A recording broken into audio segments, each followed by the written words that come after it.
আজ নিরামিষ কী রান্না করি সব কিছুই তোমাদের সঙ্গে শেয়ার করব। বাইরের প্রকৃতি দেখতে দেখতে চা খাওয়া এর মজাই আলাদা। এটাই চিরদিন আমি মনে মনে পোষণ করে এসেছি।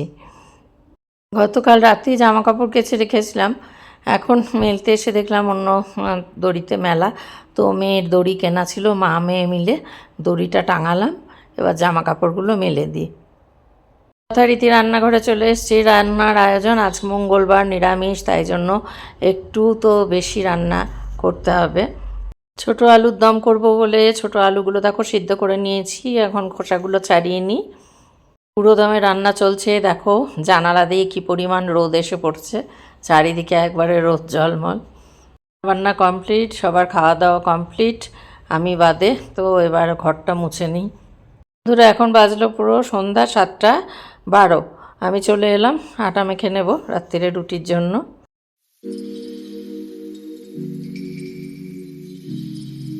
শুভ সকাল বন্ধুরা, এলাম। এই দেখো চা নিয়ে অনেকটা দেরি, 10:46 বাজে। তো দেরি আর কি করবো, অত হুড়োহুড়িরও কিছু নেই। তো আজকে হচ্ছে 28শে জানুয়ারি আর মঙ্গলবার। কেমন আছো বন্ধুরা? আশা করি সবাই সুস্থ আছো, ভালো আছো, আর যে যেখানে আছো ঈশ্বরের কৃপায় নিরাপদে আছো, মঙ্গলে আছো। তো দিনটা তো শুরু হয়ে গেল, এবার বাকি দিনটা চলবে। আজ নিরামিষ কী রান্না করি সব কিছুই তোমাদের সঙ্গে শেয়ার করব। আগে চাটা খাই। জামা কাপড় কালকে রাতে কাচা হয়েছে, সেগুলো এখন মেলার দেখছি তার ভর্তি। আর আমাদের তার টাঙানোর কোনো মানে প্রভিশন আছে কিনা একবার দেখি, যদি থাকে তো তার টাঙিয়ে জামা কাপড়গুলো মেলবো, আর যদি না থাকে তাহলে অপেক্ষা করতে হবে। যখন এই জামা কাপড়টা যারা মেলেছে তারা তুলবে, তারপর আমাদের মেলতে হবে। তো তার যাই, চাটা খেয়ে নিয়ে রান্নাঘরে ঢুকি, তখন তোমাদের সঙ্গে বললাম তো যা যা রান্না করব, যা কিছু করবো সব কিছু শেয়ার করবো সারাদিনের মতো। তো চলো সঙ্গে থাকো, খুব ভালো কাটুক তোমাদের সবার দিন। চলো দিনটাকে শুরু করে দিলাম। ব্যালকনিতে বসে চা খাওয়ার আনন্দই আলাদা, তাই না বন্ধুরা? এটা আমার বহু দিনের ইচ্ছে, মনে মনে বহু বহু বহু বছর ধরে লালন করে আসছি, ব্যালকনিতে বসে চা খাবো। তখন অবশ্য যখন ভাবতাম মনে হতো যে দুজনে মিলে বসে চা খাবো, কিন্তু তখন তো আর ভাবিনি যে দুজন হবে না কখনোই। হয়তো আক্ষরিক অর্থে দুজন, কিন্তু বাস্তবে নয়। চা পর্ব মিটবার পর ছাদে চলে এসেছি বন্ধুরা। কালকে রাত্রিরেই জামা কাপড়গুলো কেচে রাখা হয়েছিল, কিন্তু এখানে দেখলাম তার ভর্তি, তাই মেয়ের তার কেনা ছিল, মা মেয়ে যুদ্ধ করে এই তার লাগালাম। তার লাগিয়ে এবার জামা কাপড় মেলামেলি চলছে। এবার বন্ধুরা যথারীতি চলে এসেছি আমাদের মহিলাদের প্রিয় জায়গা, রান্নাঘর। হ্যাঁ, রান্নার প্রস্তুতি এবার শুরু। যেহেতু আজকে মঙ্গলবার, নিরামিষ। আমিষের দিনে তো জানোই যে কোনো একটা ঝোল ভাত করে দিলেও হয়তো হয়ে যায়, কিন্তু নিরামিষের দিনে একটু বেশি করে রান্না না করলে চলে না।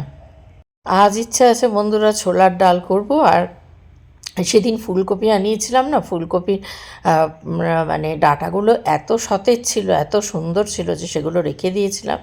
তো সেই ফুলকপির ডাঁটা চচ্চড়ি করব, তাই জন্য আলু, কুমড়ো আর বেগুন দিয়ে কুমড়োও আনিয়ে নিয়েছি। আর এখানে না এত সুন্দর দেয়, তোমরা অনেকেই জানো যারা দেখেছো, ব্লিঙ্কিটে বলো এ বলো, সমস্ত পরিষ্কার।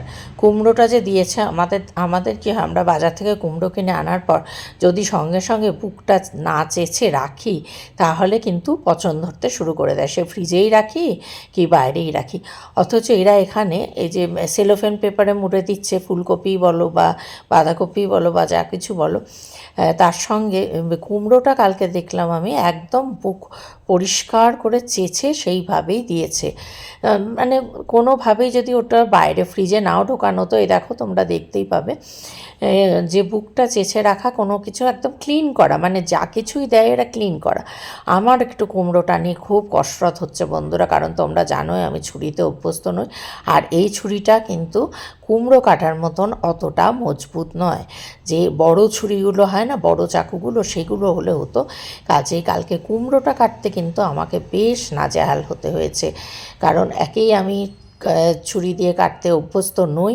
তারপর যদিও বা এখন করে করে মানে হয়ে যাচ্ছে, অতটা অসুবিধা হচ্ছে না, কিন্তু কুমড়োর মতন বস্তুর সঙ্গে আমার কালকে রীতিমতো একটা মানে চতুর্থ পানিপথের যুদ্ধই হয়ে গেল বলতে পারো। মানে এমনই অবস্থা। তো তারপর তার এই খোসা ছাড়ানো, পিলার দিয়ে খোসা ছাড়ানো, সেটাও মানে বিরক্তিকর, ঠিক হচ্ছে না। তো যাই হোক, কি আর করা যাবে, বটি তো আর আমি ঘাড়ে করে নিয়ে ঘুরে ঘুরে বেড়াতে পারবো না। অতএব যা কিছু, তারপরেও মেয়ে বলছে, মা তুমি কিন্তু এখানে বাসন আনাচ্ছ, আমার এত কিছু করে দিচ্ছ, তুমি চলে যাওয়ার পর আমার কী করবো আমি এত বাসন দিয়ে। কিছু বাসন আনিয়েছি, তোমাদের দেখাবো, কালকে আনিয়েছি। ও বোধহয় জেপ্টো থেকে বোধহয় অর্ডার দিয়েছে, খুব রিজনেবল প্রাইসের মধ্যে স্টিলের বাসন পেয়েছি। তো সেগুলো তোমাদের সঙ্গে শেয়ার করব। আসলে আমার কাজ করতে গেলে ধরো সত্যিই অসুবিধা হচ্ছে। এবার ওর তো আর তা না, ও যদি একটা মানে রান্না করেও সব দিন তো পারে না, যেদিন করে একটু ডালিয়া করে নিল, ডিম ভেজে নিল, হ্যাঁ, বা কোনো কিছু একটু হয়তো চিকেন এনে করে নিল, ওর তো একটা বাসন হলেই হয়ে যায়। কিন্তু সমস্যা হচ্ছে আমার, রান্না করব, বাসন তো লাগবেই। দেখো বন্ধুরা, ফুলকপির ডাঁটাগুলো না খুব সতেজ, এত সতেজ বলেই রেখেছিলাম, ওরা এত ফ্রেশ দিয়েছিল। আমি আবার প্রাণে ধরে পাতাগুলো আবার রেখে দিলাম জানো। ভাবলাম তো আগামীকাল বুধবার দিন একটুখানি রসুন আর কালো জিরে দিয়ে এটা মিক্সিতে বেটে ও তারপর একটু তেলে যেমন করে নেয় সেটা। আসলে ওই অরিজিন তো বাংলাদেশ, মানে পূর্ববঙ্গ, সরি, বাংলাদেশ বলাটা ঠিক নয়। তো সেই কারণে এইসব পাতার বাটাবুটি এই সমস্ত খেতে ভালোবাসি, তাই জন্য এই পাতা কটা আবার রেখে দিলাম, কারণ খুব ভালো ফ্রেশ রয়েছে তাই।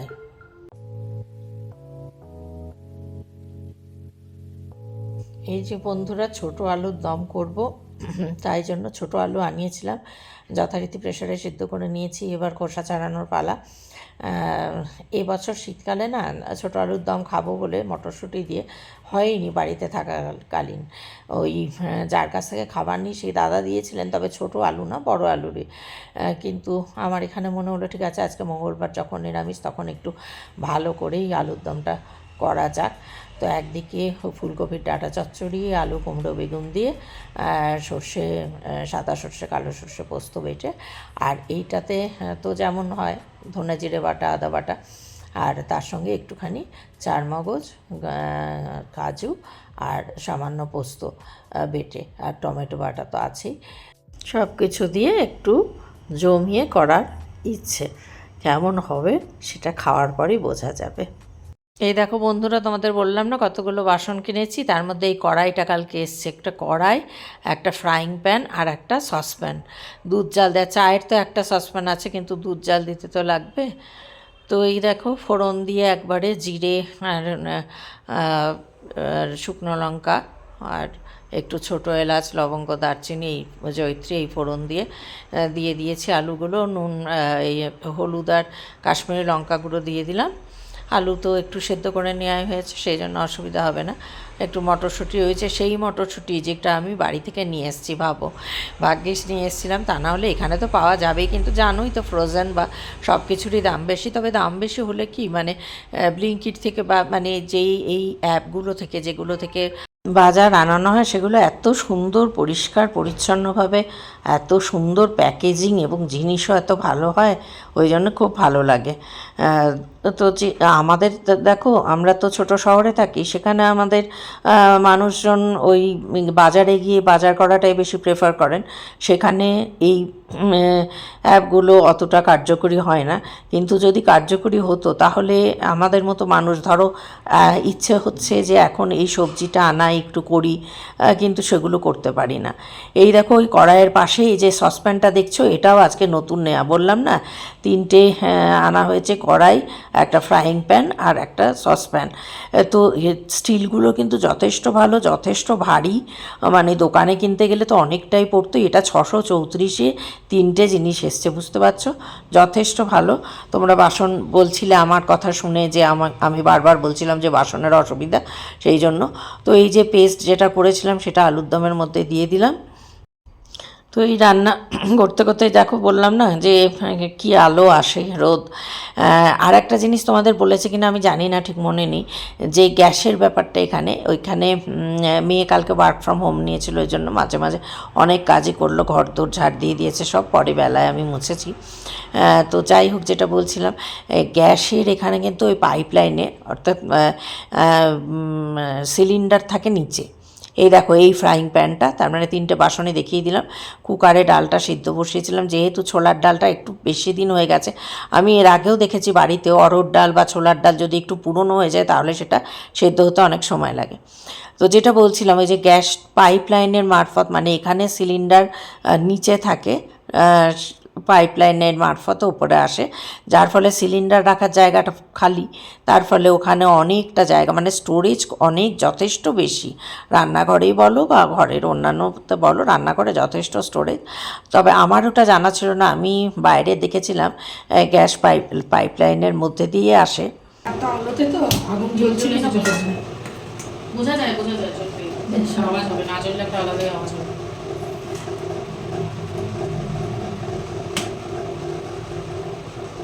ছোলার ডালটা ফোড়ন দেবো, কিন্তু দেখো ফ্রাইং প্যানটা অনেক বড়, তাই মেয়েকে বলছিলাম একটা ছোট তড়কা প্যান আনানোর কথা। মেয়ে বলছে, মা আমি একা, আমার এত বাসনের কি প্রয়োজন। আমি বললাম, দেখ আমরা যখন আসবো তখন তো করব, আমার বাসন না হলে খুব অসুবিধাই হয়ে যায়। এত বড় একটা ফ্রাইং প্যানে শুধুমাত্র ফোড়ন দেওয়ার জন্য এত বড় ফ্রাইং প্যানটা, সেটাকে আবার করো মাজরে। যদিও ডালটা আমি এতেই ঢেলে রাখবো ভাবছি, ঢেলে রেখে কুকারটা আমি ভিজিয়ে রাখবো, পরে কুকারটা মেজে নেব। তবে কি বলো তো, আমাদের তো অনেক বাসন কোসন নিয়েই কাজ করার, হবে নাই বা কেন, এত বছরের সংসার। আর ওর তো আর সংসার নয় যা লাগবে, ওর যেটুকু রান্না করে তাতে ওর ওই 2-3টে বাসনই যথেষ্ট ওর পক্ষে। কিন্তু আমার পক্ষে একটু অসুবিধা হচ্ছে, জানা কথায়। ওই দিকে দেখো ওই কপির ডাঁটার চচ্চড়িটাও হয়ে এসছে, আলুর দম তো হয়েই গেছে, আর এদিকে ডালটাও দিয়ে দিলাম। এবার ডালটা জাস্ট ঘি গরম মশলা দেব, হয়ে যাবে আজকের মতন। এবার মেয়ে ঝাড়টা দিয়ে দিয়েছে খুব ভালো করে, কাজ করতে করতেই, মানে ওর ওয়ার্ক ফ্রম হোম নিয়েছে বললামই, কাজ করতে করতে উঠে ঝাড় দিয়েছে। ওকে খেতে দেবো, তারপর ওর বাবাকে খেতে দেবো, তারপর ঘর মুছবো আমি। আজকের মেনু ছোলার ডাল, ফুলকপির ডাঁটা চচ্চড়ি, আলু কুমড়ো বেগুন দিয়ে, আর এই হচ্ছে ছোট আলুর দম, মঙ্গলবার নিরামিষ। আর এই ভাত হয়ে গেছে, আজ হচ্ছে আমাদের এই লাঞ্চের মেনু। মেয়ে আর মেয়ের বাবার খাওয়া কমপ্লিট হয়ে গেছে, আমি এবার ঘরটা মুছে স্নান করে পুজো করব। শুভ সন্ধ্যা বন্ধুরা, এখন বাজলো 7:12। আমি খেয়ে উঠেছি, 4:30 বেজে গেছে, একটুখানি বিশ্রাম নিলাম, তারপরে এখন এলাম আটাটা মেখে রাখি, রুটিটা করব। তো চালুনি আছে, মেয়ে বললো তো চেলে নিলাম, যদিও আশীর্বাদ আটা, এখন আর কোনো চালুনি দরকার পড়ে না, মানে আটা থেকে আর সেই ভুসি বেরোয় না, সেসব নেই আমাদের ছোটোবেলায় বা পরবর্তী সময়েও। ওই যে আটা চেলে ভুসি বেরোতো, সেগুলো নেই এখন, একদম ভালোভাবেই থাকে সব প্যাকেটজাত ময়দা। তো সেই জন্য একটু একটু করে আটা নিতে হচ্ছে, যেহেতু একটু উষ্ণ জলে মাখিয়ে একটু নরম। আর রুটির ময়দা জানোই, একটুখানি নরম করে না মাখলে নরম, মানে রুটিটা নরম হয় না। তো সেই কারণেই এখন মেখে রেখে দিচ্ছি আগে থেকে, যাতে পরে রাত্রিবেলা যখন খাবে গরম গরম ভেজে দিতে পারি। মেয়ের এখন 7:30 থেকে মিটিং রয়েছে একটা, এখন ওই বাইরের, যেহেতু এগুলো তো বিদেশি বেস্ট কোম্পানি, ওর বোধহয় সম্ভবত সুইজারল্যান্ড বা এরকম কোথাও, আমি ঠিক মনে করতে পারছি না। তো সেখানে ফরেন ডেলিগেটসদের সঙ্গে মিটিং রয়েছে 7:30 থেকে। তো সেই কারণে আমি এই কাজ সেরে নিচ্ছি, আর সব চুপচাপ। ওর বাবাকে বলেছি কোনো যেন আওয়াজ টাওয়াজ না করে, কারণ এই সময় বুঝতেই পারছো ওর বাবার তো কোনো জ্ঞান নেই, ইচ্ছা করেই হয়তো যখন ও মিটিংয়ে ব্যস্ত থাকবে তখন হয়তো এ করবে, এবং সেটা তো মানে মারাত্মক ব্যাপার জানোই। একেই অফিসিয়াল মিটিং, তারপর ফরেন ডেলিগেটসদের সঙ্গে কতটা ভাইটাল সেটা। তো ওর বাবা মানে বুঝেও না বোঝার ভান করে ইচ্ছাকৃত মানে অপদস্থ বা ঝামেলা এসব করবার জন্য চেষ্টা করবে, সেটাতে উনি একদম পারদর্শী। আটাটা মাখা হয়ে গেল, এবার একটু চা করতে এলাম। আজকে এখন আর আদা থেতো করে দিলাম না, আদার গুঁড়ো রয়েছে মেয়ের কাছে। মেয়ে বলল, মা যখন সবসময় ইচ্ছা করবে না আদা আবার বের করে গ্রেটারে ঘষরে বা হামানদিস্তায় থেতো করোরে, তাই এখানে গুঁড়োটা রয়েছে এটা দিয়ে দিই। আমি দেখলাম ঠিক আছে, এখন আর ইচ্ছা করছে না, তাহলে একটুখানি গুঁড়োটাই দিয়ে দিই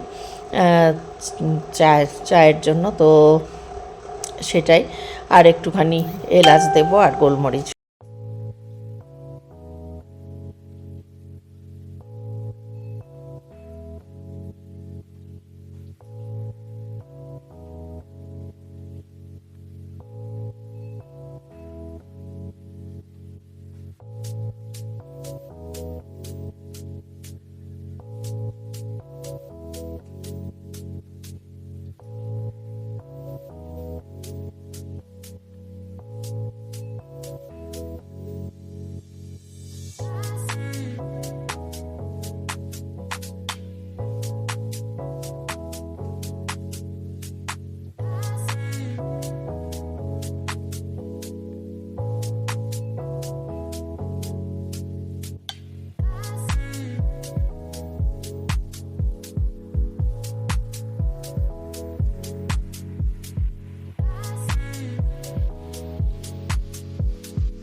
বন্ধুরা, এটা পরদিন সকালবেলায় মেয়ে অফিস যাবে, মেয়েকে তাই জন্য টিফিন করে দিচ্ছি।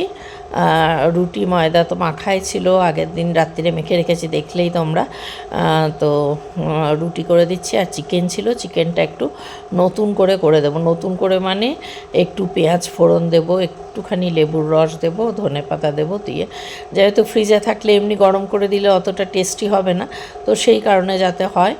আমি এখানে রুটি করছি, আর ওর বাবা সকালবেলা, এখন মেয়ে ঘুমাচ্ছে 7:30 বাজে, সমান তালে রাত্রিরে জ্বালায়, সমানে আমাদেরকে পায়চারি করবে, কথা বলবে, নিজে সারাদিন ঘুমায়, আর এখন আমাকে বলছে ওকে এখনই লুচি করে দিতে হবে।